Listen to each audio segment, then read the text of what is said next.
billions after they accused the company of abusing its power and engaging in anti-competitive practices. American regulators, meanwhile, are nowhere to be found. Why is that exactly? Luther Lowe is the Senior Vice President of Public Policy for Yelp, and he joins us now. Luther, thanks for coming.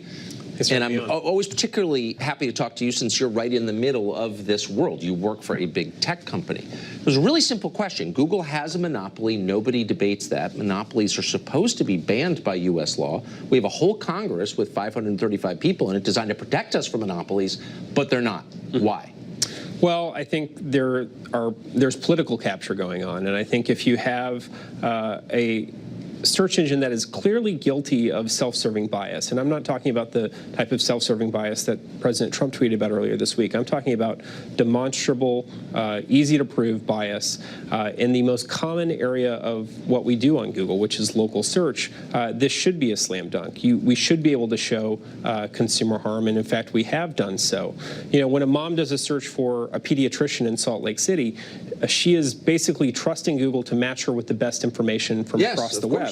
That has been the implicit promise to Google's users throughout its growth. But what's happened is that Google has swapped out that information and put their own inferior information there. And so this creates consumer harm, and it gets back to your question about monopoly. If you can show that consumer harm, then you can easily prosecute an antitrust case. And this is why I think we should focus on the business conduct of Google as it relates to search. Well, I agree completely, but the monopoly is prima facie, and so is the harm. You work in Washington on this issue. Doubtless you've spoken to members of Congress, and you've told them what they already know. This company's too powerful, it has a monopoly, it's hurting consumers. How do they respond?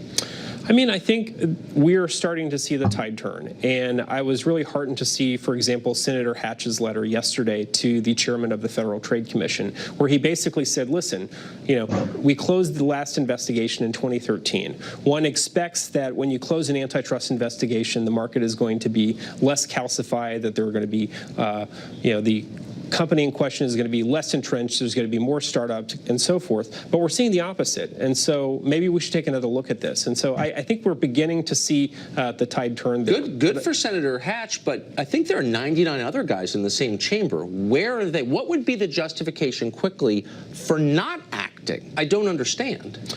Well, the FTC, we have a completely new slate of FTC commissioners. They're running public hearings now to collect information, and I'm cautiously optimistic that we're going to re-examine a lot of these questions as we should. Google is not an American company. It's a multinational. This is a foreign threat to our country. That's my view. I think it's a national security threat. Thank you for the work you've done. Thank you, sir. Free online services aren't actually free. You may have known that. They come at a cost. You're paying that cost in privacy. We've got details ahead.